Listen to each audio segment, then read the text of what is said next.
সংবিধানের কনসেপ্টটা কিন্তু একদম গোড়ার কথা, আর এই বিষয়টা পরিষ্কার না থাকলে কিন্তু বেশ মুশকিল।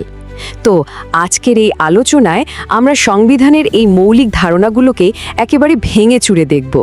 চলুন তাহলে আর দেরি না করে শুরু করা যাক। আজকে আমরা মূলত 4টে বিষয় নিয়ে কথা বলবো। প্রথমে দেখব সংবিধান জিনিসটা ঠিক কি, তারপর জানব এর কাজগুলো কি কি, আর একটা ভালো সংবিধানের মধ্যে কি কি গুণ থাকা দরকার। এরপর আমরা দেখব সংবিধানকে কি কি ভাগে ভাগ করা যায়, আর সবশেষে আমরা বুঝব সাংবিধানিকতা বা কনস্টিটিউশনালিজম এর আসল মানেটা কি। তো চলুন একদম প্রথম পয়েন্টে দিয়ে শুরু করি, সংবিধানের সংজ্ঞা। আচ্ছা, এই যে আমরা সারাক্ষণ সংবিধান, কনস্টিটিউশন শব্দগুলো বলি, এটার আসল মানেটা কি? যে কোনো দেশের সংবিধান নিয়ে পড়ার আগে এই বেসিক আইডিয়াটা একদম পরিষ্কার থাকা দরকার, তাই না?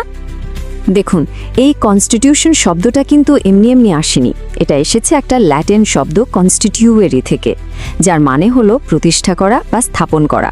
আর এই মানেটাই কিন্তু আসল কথা বলে দেয়, কারণ একটা সংবিধান ঠিক এই কাজটাই করে, একটা দেশের পুরো শাসন ব্যবস্থাকে প্রতিষ্ঠা করে, সেটার ভিত গড়ে তোলে। একটা সংবিধানকে কিন্তু অনেক নামে ডাকা হয়, যেমন ধরুন একে বলা হয় দেশের মৌলিক আইন বা fundamental law of the land, আবার বলা হয় রাষ্ট্রের সর্বোচ্চ আইন, the supreme law of the state. এমনকি একে সরকারের দলিল বা দেশের মূল কাঠামো বলা হয়। মানে বুঝতেই পারছেন, এই প্রত্যেকটা নামই কিন্তু এর অসম্ভব ক্ষমতা আর গুরুত্বের কথাই বলে। এবার চলুন কয়েকজন রাষ্ট্রবিজ্ঞানের সংজ্ঞা দেখি। যেমন ধরুন গিলক্রিস্ট কি বলেছেন। তিনি বলছেন সংবিধান হলো এমন কিছু নিয়ম বা আইনের একটা সমষ্টি যা ঠিক করে দেয় সরকারের গঠন কেমন হবে আর তার বিভিন্ন অঙ্গের মধ্যে ক্ষমতা কিভাবে ভাগ হবে। মানে একদম সহজ করে বললে আইনসভা, প্রশাসন, বিচার বিভাগ, কার কি কাজ, কার হাতে কতটা ক্ষমতা থাকবে, সেই সবের মূল নিয়মগুলোই এখানে লেখা থাকে। গেটেল আবার বিষয়টাকে আরেকটু অন্যভাবে দেখেছেন। ওনার মতে সংবিধান শুধু কয়েকটা নিয়মকানুনের সমষ্টি নয়, এটা আসলে একটা রাষ্ট্রের আসল চরিত্রটাকেই ঠিক করে দেয়। মানে দেশটা কি গণতান্ত্রিক হবে নাকি সমাজতান্ত্রিক হবে, তার পুরো রূপটাই কিন্তু সংবিধানের উপর নির্ভর করে। আর কেসি হোয়ারের সংজ্ঞাটা তো আরও সহজ। তিনি বলছেন সংবিধান হলো সরকারের জন্য একটা কমপ্লিট রুল বুক। মানে সরকার কিভাবে তৈরি হবে, কিভাবে চলবে, কি করতে পারবে, কি পারবে না, তার সব নিয়মকানুন এই বইটার মধ্যেই লেখা থাকে। আচ্ছা, তাহলে সংবিধান কি, সেই বেসিক ধারণাটা তো আমাদের কাছে পরিষ্কার হলো। কিন্তু এবার প্রশ্ন হলো, একটা সংবিধান ঠিক কি কি কাজ করে, আর কোন কোন গুণ থাকলে একটা সংবিধানকে আমরা ভালো বলতে পারি? চলুন এবার এই দিকটা একটু দেখে নেওয়া যাক। এলিয়ট বুলমার নামে একজন বিশেষজ্ঞ সংবিধানের 8টা মূল কাজের কথা বলেছেন। এটা কিন্তু খুব ইন্টারেস্টিং। দেখুন, একটা সংবিধান কি না করে। এটা একটা দেশের রাজনৈতিক সীমানা ঠিক করে, দেশের পরিচয় আর মূল্যবোধ কী হবে তা বলে দেয়, আমাদের মতো নাগরিকদের অধিকার আর কর্তব্যের কথা বলে, আবার রাজনৈতিক প্রতিষ্ঠানগুলো কিভাবে চলবে সেটাও নিয়ন্ত্রণ করে। এক কথায় বলতে গেলে এটা যেন গোটা সমাজের একটা ব্লুপ্রিন্ট। ঠিক যেমন সংবিধানের অনেক কাজ আছে, তেমনি একটা ভালো সংবিধানের অনেকগুলো গুণও থাকা দরকার। যেমন ধরুন এটা সহজ সরল বা সংক্ষিপ্ত হওয়া উচিত, লেখাগুলো খুব পরিষ্কার বা স্পষ্ট হওয়া উচিত। তবে সবচেয়ে জরুরি দুটো গুণ হলো স্থিতিশীলতা আর অভিযোজনযোগ্যতা, মানে স্টেবিলিটি আর অ্যাডাপ্টেবিলিটি। ব্যাপারটা বেশ মজার, তাই না? একদিকে সংবিধানকে হতে হবে পাথরের মতো মজবুত, যাতে যখন তখন এটাকে কেউ বদলে ফেলতে না পারে। আবার অন্যদিকে এটাকে জলের মতো নমনীয় হতে হবে, যাতে সময়ের সাথে সাথে নিজেকে মানিয়ে নিতে পারে। এই দুটো গুণের মধ্যে ব্যালেন্স করাটাই কিন্তু আসল চ্যালেঞ্জ। তো আমরা সংবিধানের কাজ আর গুণাবলী নিয়ে কথা বললাম। এবার চলুন এর শ্রেণীবিভাগ বা ক্লাসিফিকেশনটা দেখে নিই, কারণ দুনিয়ার সব দেশের সংবিধান কিন্তু একরকম হয় না। আর এই ভাগগুলো যদি আমরা বুঝতে পারি, তাহলে বিভিন্ন দেশের পলিটিক্যাল সিস্টেম বোঝাটাও অনেক সোজা হয়ে যাবে।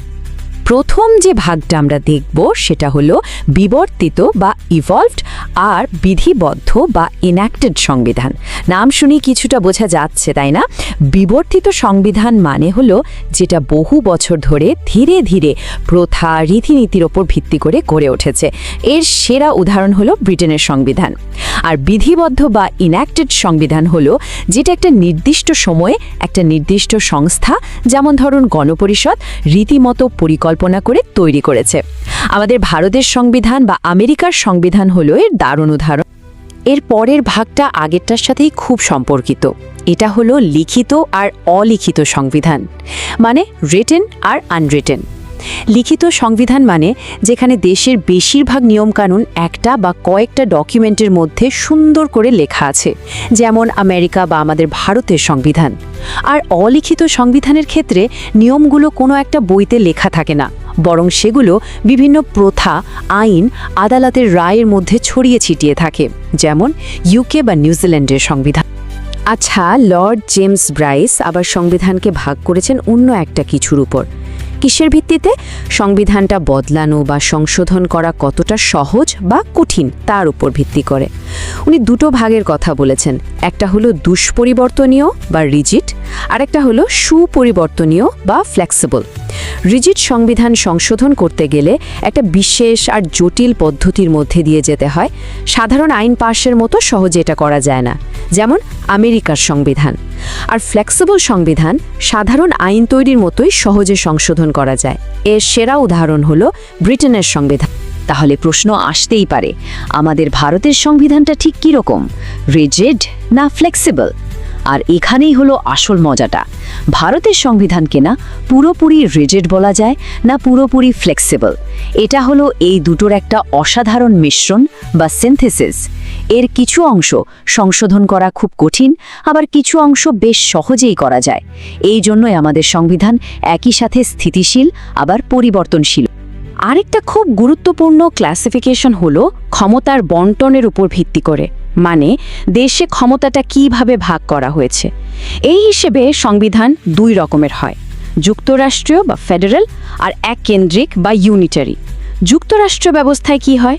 ক্ষমতা কেন্দ্র আর রাজ্য সরকারের মধ্যে ভাগ করে দেওয়া থাকে। দুটো সরকারই নিজে নিজে জায়গায় স্বাধীন, যেমন আমেরিকা বা কানাডা। আর এককেন্দ্রিক ব্যবস্থায় সব ক্ষমতা থাকে শুধু কেন্দ্রীয় সরকারের হাতে। রাজ্য সরকারগুলো কেন্দ্রের অধীনে কাজ করে, যেমন ব্রিটেন বা ফ্রান্স। তাহলে এবার আবার প্রশ্ন, ভারতের সিস্টেমটা কি ফেডারাল না ইউনিটারি? এইখানে রাষ্ট্রবিজ্ঞানী কেসি হুয়ের একটা খুব বিখ্যাত টার্ম ব্যবহার করেছেন। তিনি ভারতের সংবিধানকে বলেছেন আধা যুক্তরাষ্ট্রীয় বা কোয়াজি ফেডারাল। এটা কিন্তু পরীক্ষার জন্য মারাত্মক ইম্পর্ট্যান্ট একটা পয়েন্ট। কেন বলেছেন? কারণ আমাদের সংবিধানে ফেডারাল সিস্টেমের বৈশিষ্ট্যও আছে, আবার ইউনিটারি সিস্টেমের বৈশিষ্ট্যও আছে।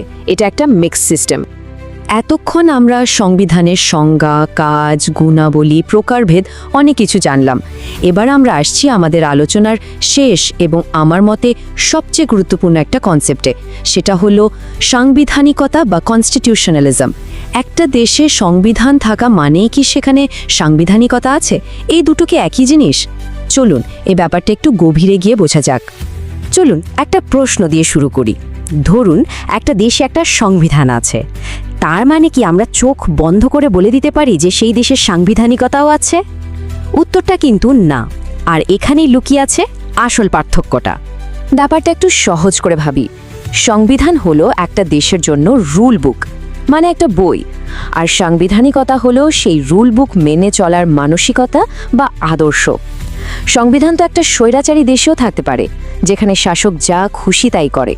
কিন্তু সাংবিধানিকতার আসল কথাটাই হলো সীমিত সরকার বা লিমিটেড গভর্নমেন্ট। মানে সরকারের ক্ষমতা অসীম নয়, তাকেও আইনের গণ্ডির মধ্যে থাকতে হবে। এটাই হলো মূল পার্থক্য। এই স্লাইডে যে কথাটা লেখা আছে দেখুন, সাংবিধানিকতা মানেই হলো সীমিত সরকার। এটা স্বেচ্ছাচারী ক্ষমতার ঠিক উল্টো। এই একটা লাইনই কিন্তু পুরো ব্যাপারটা পরিষ্কার করে দেয়। যেখানেই সাংবিধানিকতা আছে সেখানেই সরকারের ক্ষমতাকে লিমিট করা আছে, যাতে সরকার যা খুশি তাই করতে না পারে। কেসি হুয়ারও ঠিক এই কথাটাই বলেছেন। সাংবিধানিক সরকার মানে হলো সেই সরকার যেটা শাসকের মর্জি মতো চলে না, চলে সংবিধানের নিয়ম মেনে। মানে এখানে ব্যক্তি নয়, আইনই হলো সবথেকে বড়।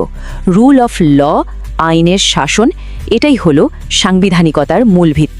এখন প্রশ্ন হলো, একটা দেশে সাংবিধানিকতা আছে কি না সেটা আমরা বুঝব কি করে? রাষ্ট্রবিজ্ঞানী লুই হ্যানকেন এর জন্য 8টা উপাদানের একটা লিস্ট দিয়েছেন। কি কি আছে এতে? দেখুন, জনগণের সার্বভৌমত্ব, আইনের শাসন, ক্ষমতার স্বতন্ত্রীকরণ মানে চেকস অ্যান্ড ব্যালেন্সেস, একটা স্বাধীন বিচার ব্যবস্থা আর নাগরিকদের অধিকারের প্রতি সম্মান, এই জিনিসগুলো যেখানে যেখানে আছে আমরা বলতে পারি সেখানে সাংবিধানিকতা আছে। তো আজকের আলোচনা আমরা এখানেই শেষ করছি, কিন্তু শেষ করার আগে একটা প্রশ্ন রেখে যাই। এই যে আমরা সাংবিধানিকতার এতগুলো উপাদানের কথা বললাম, স্বাধীন বিচার ব্যবস্থা, ক্ষমতার ভাগাভাগি, আইনের শাসন, এই আইডিয়াগুলো বাস্তবে একটা দেশের প্রতিদিনের শাসন ব্যবস্থায় কিভাবে কাজ করে, আর আমাদের স্বাধীনতাকে বাঁচিয়ে রাখার জন্য এই উপাদানগুলোর মধ্যে একটা সঠিক ভারসাম্য থাকাটা কেন এত বেশি জরুরি? উত্তরটা কিন্তু আমাদের সবারই ভেবে দেখা উচিত।